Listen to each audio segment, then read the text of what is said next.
Hello दोस्तों, जानने वाले समझते ही हैं कि मिर्जापुर पर शुरू से ही गेम ऑफ थ्रोन्स का तगड़ा इन्फ्लुएंस रहा है। जीओटी के लेवल की ही brutality, shock value, power politics और बेहद कमाल के बहुआयामी ग्रे कैरेक्टर्स मिर्जापुर में भी देखने को मिलते रहे हैं।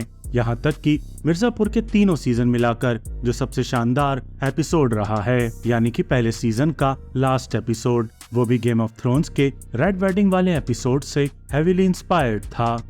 मिर्जापुर के अभी अभी आए तीसरे सीजन में भी जीओटी जैसी ही पावर पॉलिटिक्स और ब्रूटैलिटी देखने को मिलती है, और इस बार तो जीओटी जैसे मैप्स भी मिर्जापुर में भर भर के इस्तेमाल किए गए हैं।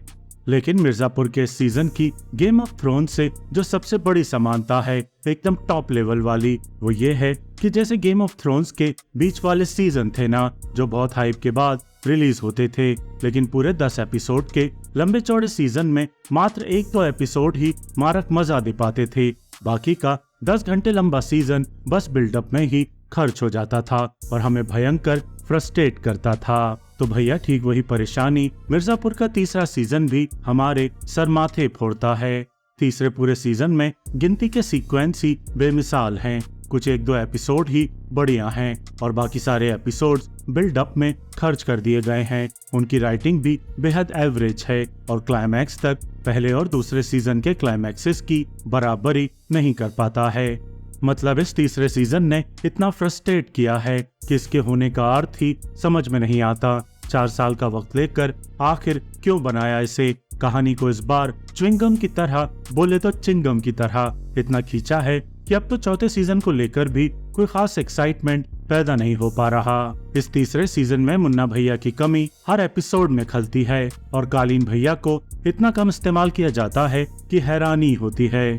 आपको यकीन नहीं होगा कि ट्रेलर में कालीन भैया की जो दमदार एंट्री दिखाई गई थी, वो आखिरी एपिसोड में ही हमें देखने को मिलती है, और उससे पहले कालीन भैया ना के बराबर सीरीज में मौजूद रहते हैं। मुन्ना की जगह मिर्जापुर की गद्दी के दावेदार और गुड्डू पंडित को टक्कर देने के लिए जो कैरेक्टर खड़ा किया गया है, यानी कि शरद शुक्ला का, उसके एक्टर अंजुम शर्मा ने अभिनय तो अच्छा सटल किया है, लेकिन उनमें वो करिश्मा, वो स्वैग है ही नहीं कि अपने दम पर मुन्ना की कमी को वो भर पाते और बलशाली गुड्डू पंडित को टक्कर दे पाते।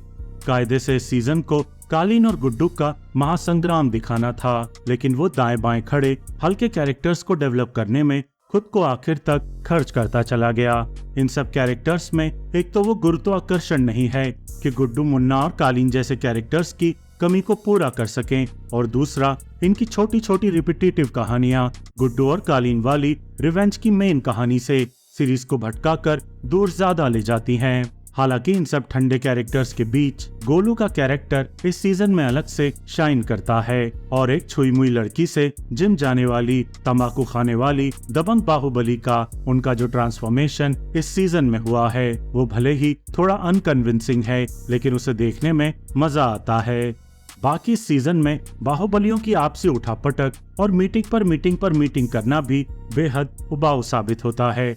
पॉलिटिशियंस और बाहुबलियों के बीच का जो गठजोड़ दिखाया है मीटिंग पर मीटिंग करते हुए, वो भी काफी स्ट्रेस्ड और बोरिंग है। साफ पता चलता है कि तीसरा सीजन जीओटी की ही तरह राजाओं की पावर पॉलिटिक्स को एक्सप्लोर करना चाहता था, लेकिन नए राइटर्स की राइटिंग में वो रोचकता ही नहीं थी कि 10 लंबे लंबे एपिसोड्स तक हम बाहुबलियों और नेताओं की काल्पनिक पॉलिटिक्स का आनंद उठा सकें। ऊपर से सीएम से जुड़े ज्यादातर लोगों को जिस तरह बाहुबली दिखाया गया है, पति और ससुर से लेकर दुश्मन और बॉयफ्रेंड तक, वो भी एकदम बचकानी राइटिंग है।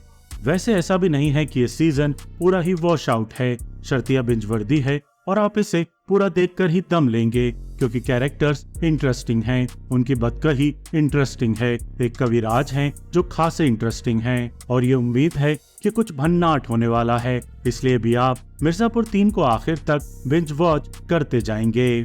गुड्डू पंडित आज भी बढ़िया रंग में हैं और अली फजल ने एक बार फिर बेहतरीन काम किया है। दूसरे सीजन की गंभीरता के बाद वापस से उन्होंने गुड्डू के पागलपन को पोर्ट्रे किया है और एकदम कमाल अंदाज में किया है। कुछ सीन्स में उनकी इंटेंसिटी देखकर तो आप वाकई सिहर उठेंगे।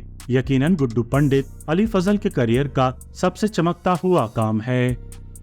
लेकिन काश कि उनके गुड्डू पंडित और कालीन भैया की भिड़ंत हमें इसी सीजन में देखने को मिलती तो वाकई बहुत मजा आता। अब उसके लिए चौथे सीजन का इंतजार करना पड़ेगा और उम्मीद करनी होगी कि उसकी राइटिंग भी तगड़ी होगी, फर्स्ट सीजन जैसा शौक और थ्रिल देगी। एक्शन कर रहा तो होगा ही, इस सीजन जितना कम भी नहीं होगा।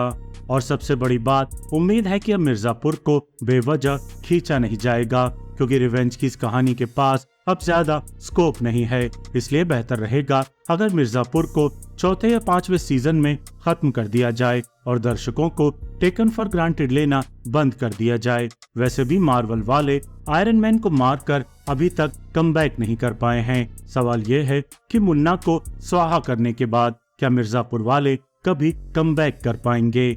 मिलते हैं अगले वीडियो में।